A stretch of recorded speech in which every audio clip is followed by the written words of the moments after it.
최근 중소벤처기업부 장관 후보자인 포항공대 박성진 교수의 창조과학회 활동이 큰 논란이 되고 있습니다. 과학자들은 아무리 이름 있는 대학의 교수로 할지라도 반과학적, 반지성적인 태도를 가지고 있는 사람이 높은 자리에 올라서 영향력을 행사하는 것은 부적절하다 하는 지적입니다. 이 문제를 바라보는 기독인들의 시각은 어떠할까요? 과학과 신앙, 그것은 분리시켜서 생각해야 되는 것이다 라고 생각하는 사람들에게는 무관심한 문제일 수도 있을 것이고, 성경을 축자적으로 믿는 근본적인 신앙을 가진 사람에게는 마치 이 문제가 신앙에 대해서 과학이 도전을 하고 있는 것이다 라고 생각할 수도 있을 것입니다. 중세시대에서는 교회가 세상을 압도했고 신학이 과학을 압제했습니다. 우리가 잘 아는 이야기로 코페르니쿠스의 지동설을 옹호했던 갈릴레오 갈릴레이는 교황청 종교재판에서 유죄 선고를 받았습니다. 그래서 그는 자신의 이러한 주장을 이단적 주장을 한 것으로 회개하면서 철회해야 하는 굴욕을 맛보아야 했습니다. 그러나 오늘날 과학의 발달로 태양이 지구를 중심으로 돈다는 주장을 펼치는 사람은 아무도 없습니다. 우리는 먼저 성경이 과학책이 아니라는 점을 분명히 해야 할 것입니다. 따라서 성경의 내용을 과학적으로 변증해 내려고 하는 태도는 많은 부분에서 문제점을 가질 수밖에 없는 것입니다. 그러나 그렇다고 해서 현대 과학이 절대적인 진리라고 말할 수는 없습니다. 현대 과학은 현재까지 가장 타당성 있는 학설을 정설로 받아들이고 있는 것에 불과하기 때문입니다. 다시 말해서 우리가 알고 있는 한에서는 그것이 맞다라고 하는 것이 과학일 뿐, 그것이 앞으로도 영원토록 진리일 수는 없다는 것입니다. 예를 들면 과학은 우주의 기원을 말할 때 우주는 무한히 작은 한 점에서 대폭발이 일어나서 탄생했다라고 주장을 합니다. 이 빅뱅 이론은 우주가 어떻게 만들어졌고 어떻게 팽창해 가는지를 설명하는 대표적인 이론으로 자리 잡고 있습니다. 빅뱅 이론의 부족한 점을 보완하는 중요한 이론인 인플레이션 이론을 제안한 미국의 이론 물리학자 앨런 구스는 빅뱅 이론은 무엇이 폭발했는지, 왜 폭발했는지, 그리고 폭발하기 전에는 무슨 일이 있었는지에 대해서는 아무것도 이야기해 주지 못한다라고 말하고 있습니다. 노벨 물리학상을 받은 일본의 마스카 도시대 교토산업대 교수가 한국을 방문했을 때 한국의 국무총리였던 한승수 총리를 만나게 되었습니다. 한승수 총리는 경제학자이자 카톨릭 신자인데 그는 자신의 궁금증을 이 마스카와 교수에게 질문을 합니다. 우주 탄생 이전에는 무슨 일이 있었습니까? 그러자 마스카 교수는 허술을 동원한 여러 이론들이 있지만 실증된 것은 없습니다 라고 답을 합니다. 그러자 한 총리가 하나님과 관련된 것은 아닐까요? 라고 질문하자 마스카 교수는 잠시 생각하더니 신을 논증하기에는 데이터가 부족합니다 라고 답을 했습니다. 결국 우리가 아는 한에서 말할 수 있는 것, 이것이 과학이라는 것입니다. 우리가 고백하는 신앙 고백, 사도신경의 고백의 첫 구절은 나는 전능하신 아버지 하나님 천지의 창조주를 믿습니다 라고 고백을 합니다. 풀어서 얘기하면 하나님은 우리의 아버지가 되시고 그분은 전능하셔서 우리와 모든 피조 세계를 만드신 분이라 말씀하고 우리는 그것을 고백하고 있는 것입니다. 과학은 인간과 침팬지의 유전적 차이가 0.4%에 불과하다는 것에 주목을 합니다.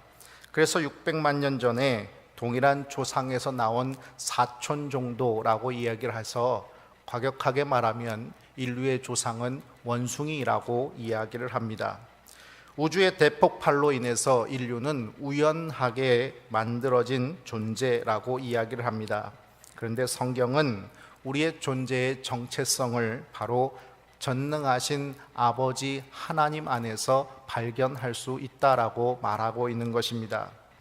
오늘 보면 3절의 말씀에는 주의 손가락으로 만드신 주의 하늘과 주께서 베풀어 주신 달과 별들을 내가 보니라고 시편 기자는 노래하고 있습니다. 창세기 2장 7절에 하나님께서 이 천지를 어떻게 창조하셨는가 말씀하는 가운데 인간을 창조할 때 여호와 하나님이 땅의 흙으로 사람을 지으셨다라고 성경은 이야기합니다. 창세기의 말씀에 하나님이 지으셨다라고 말하는 것밖에 기록된 것이 없는데 시편 기자는 왜 주의 손가락으로 만드셨다라고 표현하고 있는 것일까요? 이것은 하나님의 창조의 권능을 상징적으로 표현한 시적 표현이라는 점에서는 우리 모두가 동일하게 생각할 수 있을 거지만, 그러나 이 시인이 왜 성령의 감동을 받고 하나님의 창조를 생각할 때에 주의 손가락으로 만드셨다라고 이야기하고 있는 것일까 우리는 생각해 보아야 할 것입니다. 시인은 지금 자신의 주변에 있는 사람들을 바라보거나 자신의 환경을 바라보고 있는 것이 아니라 눈을 들어서 하늘을 바라보고 있습니다. 그 하늘을 바라보니 무별들이 있고 달과 태양이 있습니다. 그 거대한 것들을 바라보면서 그 수놓아져 있는 하늘의 별들, 그 하나하나가 얼마나 질서 있게 돌아가는지, 그리고 찬란한 아름다움을 비추고 있는지, 그것은 그렇게 갑자기 만들어진 것이 아니라는 것, 오직 섬세하신 하나님의 손길 속에서 하나하나 만들어진 것이라는 것을 그는 고백하고 있는 것입니다. 어떻게 시인은 그 모든 창조물들을 바라보며 하나님의 손가락을 그려보고 있는 것일까요? 시인은 먼저 자신의 손을 바라봅니다. 우리는 각자 손을 가지고 있습니다. 이 손은 뇌의 명령을 받아 행하는 것 중에 가장 다양하고 많은 일을 행하는 바로 기관이 손입니다. 눈이 보이지 않는 사람은 바로 이 손끝의 감각을 통하여서 점자를 읽어내고 손으로 사물을 만져가면서 그것이 무엇인지를 파악해냅니다. 바로 이 손이 눈의 역할을 대신한다는 것입니다.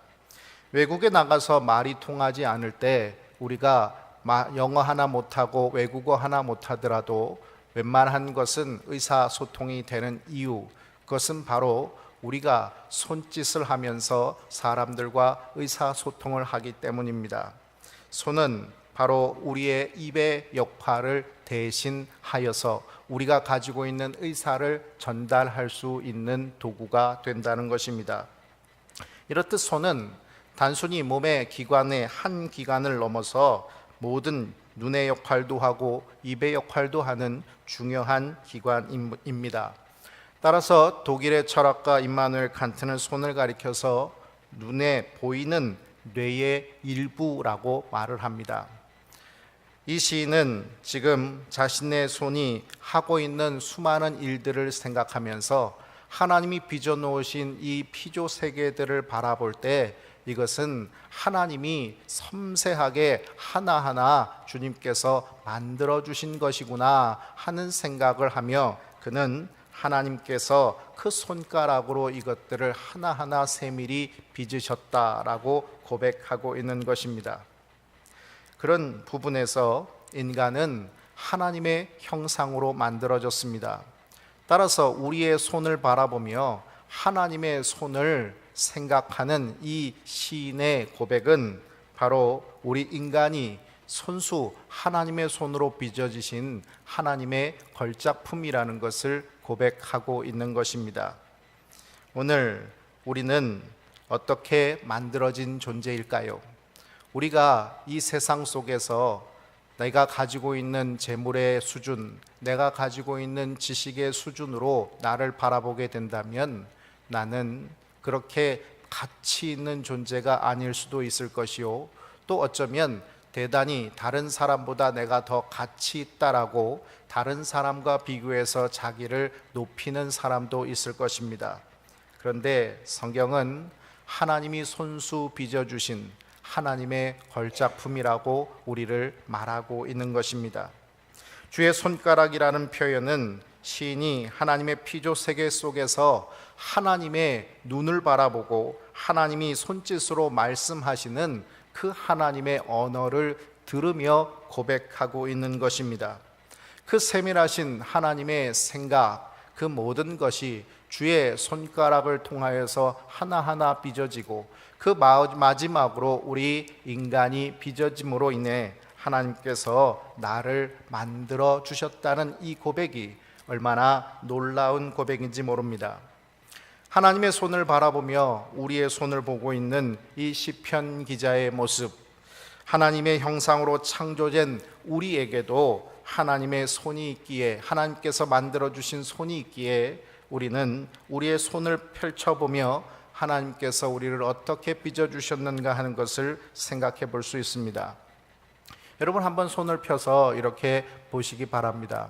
그리고 엄지손가락과 나머지 네 손가락의 끝을 하나씩 맞춰 보시기 바랍니다. 이렇게 말입니다. 여러분 다 되십니까? 예. 이런 건 해보지 않아도 다 되는 거라고 생각해서 해보라고 해도 안 해보시는 분들이 계시는데, 여러분 이것이 얼마나 놀라운 일인지 모릅니다. 왜 그럴까요? 생물학에서는 이 엄지손가락의 역할을 마주보는 엄지라고 말을 합니다. 이렇게 마주보는 엄지가 하나하나 손가락을 마주칠 수 있음으로 인해서, 손가락과 마주보고 있음으로 인해서 이 손가락은 도구로서 고도의 인지 능력을 나타낸다는 것입니다. 일부 영장류들이 엄지손가락과 검지손가락을 가까이 붙일 수는 있지만 인간처럼 안정되게 이렇게 손을 쥐고 자유롭게 움직일 수 있는 손은 오직 인간에게 밖에 없습니다. 그래서 손으로 무언가를 쥐을 수 있고 힘을 줄 수 있고 자유롭게 만질 수 있는 이 능력을 통해서 인간은 고도의 인지 능력을 갖게 되었다는 것입니다. 그래서 영국의 과학자 아이작 뉴턴은 엄지손가락 하나만 보아도 하나님의 존재를 믿을 수 있습니다 라고 말하고 있습니다. 그런데 여러분, 우리의 손을 자세히 살펴보면 하나님께서 우리의 손을 주실 때 많은 일들을 할 수 있게 하신 그 역할들을 주신 그 사명을 우리들이 생각해 볼 수 있으며, 또 이 손 하나하나에 주님께서 그어주신 지문이라는 선을 통해서 우리는 각자가 다른 사명을 받은 존재라는 것을 알 수가 있습니다.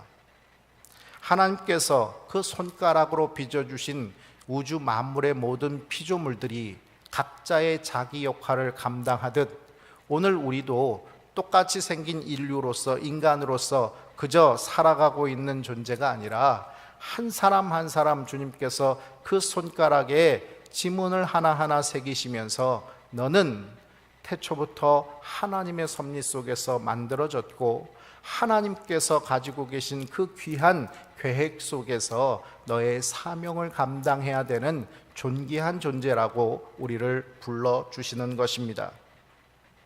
하나님께서 이렇게 우리를 기대하시면서 하나님께서 가지고 있는 계획을 이루기를 원하시는데, 인간의 손은 더럽고 추하고 악한 손의 역할만을 했을 따름입니다. 무엇이 선악과를 땄습니까? 바로 하나님의 뜻을 거스리는 인간의 손이었습니다. 무엇이 처음 사람을 죽였습니까? 시기에 불타 사랑을 잃어버린 인간의 손이었습니다.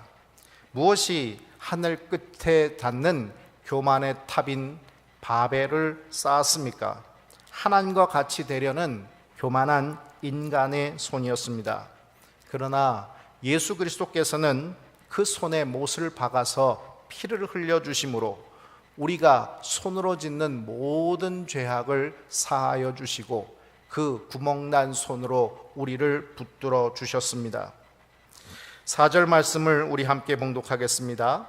사람이 무엇이기에 주께서 그를 생각하시며 인자가 무엇이기에 주께서 그를 돌보시나이까. 그 손에 구멍이 나게 된 것, 그것은 바로 우리의 죄악 때문이었습니다. 그러나 부활하신 예수님을 만나고자 했던 제자들은 그 손에 구멍에 내가 손가락을 집어넣어 보지 않고는 믿을 수 없다라고 말을 합니다.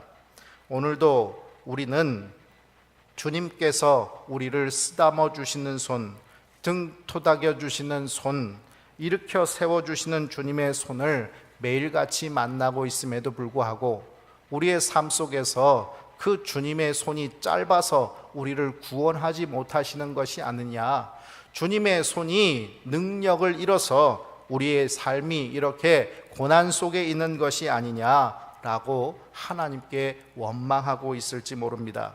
그런데 여러분, 오늘 우리가 하나님의 능력이 짧다고, 하나님의 능력이 우리에게 미치지 못한다고 하는 그 모든 영역들은 어쩌면 하나님의 계획과 무관한 죄악의 계획들이요, 또 우리의 욕심의 영역들이지 않습니까?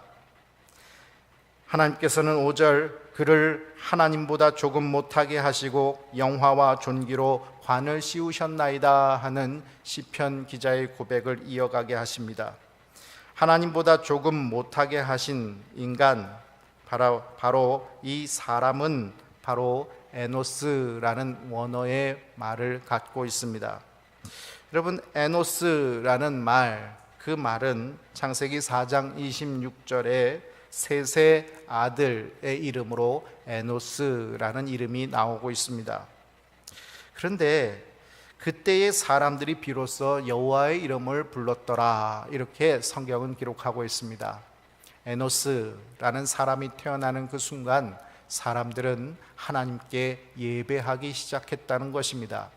왜 그랬을까요? 바로 이 에노스의 뜻이 죽을 수밖에 없는 존재라는 것이었습니다. 바로 우리가 죽을 수밖에 없는 존재라는 것을 깨닫게 될 때 우리는 영원히 살아 역사하시는 하나님을 만나 뵙게 되는 것입니다. 죄를 진 인간이 에덴 동산에서 쫓겨났을 때 하나님은 화영검으로 에덴 동산 주변을 지키게 하셨습니다. 바로 생명나무 열매를 먹고 영원히 살아갈 것을 막고자 하신 것이었습니다. 하나님과 인간의 차이가 있다면 그것은 바로 우리가 하나님께서 우리를 창조해 주시되 우리가 바로 하나님의 피조물로서 한계를 가지고 있다는 것입니다. 사람이 갑자기 변하면 죽을 때가 되었다라는 말을 합니다. 사람이 죽을 때가 돼서 저 사람 변했어 라는 식으로 이야기를 합니다. 사람은 언제 변한다는 것입니까? 바로 죽을 때 변한다는 것입니다. 은혜 받으면 변하는 것이 아니라, 말씀대로 살면 변하는 것이 아니라 죽을 때가 되면 변하는 것이다 라고 말하고 있습니다. 왜 그렇습니까? 죽음은 우리가 유한한 존재라는 것을 고백할 수밖에 없게 만들기 때문입니다. 영원히 살아갈 수 있을 것 같고, 오늘 벌면 내일 다시 쓸 수 있을 것 같고, 오늘 쌓아두면 내년에 그것을 다 쓸 수 있을 거라고 생각하지만 우리의 생명은 유한해서 우리가 원하는 대로가 아니라 하나님의 그 한계 속에 지어져 있는 존재인 것입니다. 우리는 그 죽음 앞에 무기력한 존재입니다. 아무리 용을 쓰고 아무리 힘을 써봐도, 아무리 가지고 있는 권력과 명예를 다 동원해봐도 우리가 그 죽음을 부인할 수는 없습니다. 부정할 수 없습니다. 그래서 그 죽음 앞에 우리는 아무 힘도 쓰지 못하는 무기력한 존재인 것입니다. 하나님은 우리를 만드실 하나님보다 조금 못하게 만드시고 영화와 존귀로 관을 씌우셨습니다. 바로 우리가 하나님 앞에서 겸손해야 되는 이유가 바로 여기에 있는 것입니다. 하나님 앞에서 우리가 교만하면 우리는 망쳐질 수밖에 없습니다. 하나님처럼 되고자 했던 아담과 하와가 인류를 죄악 속으로 집어넣고 자신이 하늘 끝까지 닿을 수 있다고 여겼던 바벨탑을 쌓던 사람들은 다 무너져서 뿔뿔이 흩어질 수밖에 없었습니다. 결국 교만은 우리를 망칩니다. 미국의 현대신학자 나인홀드 니버는 교만에는 4가지 종류가 있다고 말을 합니다. 우리 교만에는 4가지 종류가 있는데 그 첫 번째는 권력적인 교만입니다. 권력이 없을 때는 겸손하다가 조금씩 힘이 생기면 자신도 모르게 어깨에 힘이 들어가고 교만해집니다. 그 권력이 세상 끝날까지 영원하지 않음에도 불구하고 그 권력에 빠져서 결국 자기 스스로 죄악에 빠지게 되는 것입니다. 둘째는 지적인 교만입니다. 많이 배우면 더 겸손해지는 것이 아니라 더 배웠기 때문에 배우지 못한 사람들을 무시하게 됩니다. 그리고 내가 배웠다는 이유로 인해서 더 이상 배우려고 하지 않습니다. 내가 배운 것 이상 나보다 더 나은 사람이 없다는 이 지적 교만에 결국 빠지게 되는 이유입니다. 세 번째는 도덕적 교만입니다. 자기 스스로 가장 의롭다고 생각하고 내 생각만 옳다라는 교만에 빠지는 것입니다. 우리가 말하는 것이 하나님의 말씀이 아니고 우리가 기록하는 것이 성경의 말씀이 아닐진데 어떻게 우리가 말하는 것, 우리가 행하는 모든 것이 다 옳을 수 있겠습니까? 우리가 말하는 것에 실수가 있고 우리가 행하는 일에 죄악이 있음을 우리는 고백해야만 할 것입니다. 넷째로 영적인 교만, 신앙적인 교만입니다. 그들은 누가 나만큼 잘 살 수 있겠느냐 하면서 내가 천사 같은 사람, 법 없이도 살 사람이라고 스스로를 높입니다. 그런데 여러분, 천사도 하나님 앞에 범죄함으로 인해서 땅끝으로 심판받아 쫓겨나게 되었다는 것을 우리는 잊지 말아야 할 것입니다. 우리는 하나님께서 하나님보다 조금 못하게 만드신 것, 그것은 우리가 피조물이라는 것을 날마다 고백하게 하기 위해서입니다. 우리는 에노스, 죽을 수밖에 없는 존재, 유한한 존재, 하나님보다 못한 존재입니다. 그러기에 우리가 하나님 안에서 우리의 정체성을 발견한다는 것, 우리는 유한한 존재요, 우리는 교만하지 말아야 되는 존재라는 것입니다. 죄로 인해 우리는 하나님으로부터 떨어져 나온 존재가 되었습니다. 하나님이 주의 손가락으로 섬세하게 빚어주신 우리들, 하나님의 걸작품이었던 우리들이 죄로 인해서 하나님으로부터 끊어져 나오는 존재가 되었습니다. 그렇게 절망 속에 있는 우리들, 그렇게 살아갈 수밖에 없는 우리들에게 우리 주님께서는 우리를 다시 부르시고 의롭다 하나님의 자녀로 불러주셨습니다. 그리고 6절 전반부에 보면 주의 손으로 만드신 것을 다스리게 하셨습니다. 유진 피터슨 목사가 사역한 메시지 성경에서는 이 말을 손수 지으신 세상을 맡기시고 창조의 임무를 되새기게 하셨습니다 라고 번역하고 있습니다. 하나님께서 우리를 다시 불러주신 이유, 그것은 하나님의 세상을 맡아서 하나님이 처음 만드신 그 창조의 세계, 그 하나님께서 처음 주셨던 창조의 임무를 우리들이 감당하라고 우리를 다시 불러주신 것입니다. 에베소서 2장 22절에 너희도 성령 안에서 하나님이 거하실 처소가 되기 위해서 그리스도 안에서 함께 지어져 가느니라 말씀하십니다. 하나님이 주의 손가락으로 섬세하게 빚어주신 하나님의 걸작품인 우리들, 죄로 인해서 타락하고 무너진 우리들, 그런데 하나님께서는 다시 우리를 하나님의 놀라운 역사를 이루시게 하기 위해서 우리가 다시 하나님 안에서 지어져 가는 존재가 되게 해 주셨다는 것입니다. 우리는 완성된 존재가 아닙니다. 이미 다 이룬 존재가 아닌 것입니다. 하나님의 능하신 손 아래서 오늘도 하루하루가 새롭게 빚어져 가는 존재, 우리는 하나님 안에서 유한한 존재요, 무기력한 존재임을 고백하며 겸손히 하나님의 능하신 손 아래서 지어져 가야 될 존재라는 것을 잊지 마시기 바랍니다.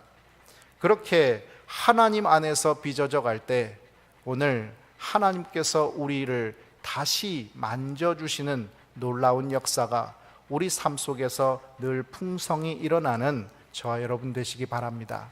기도하겠습니다.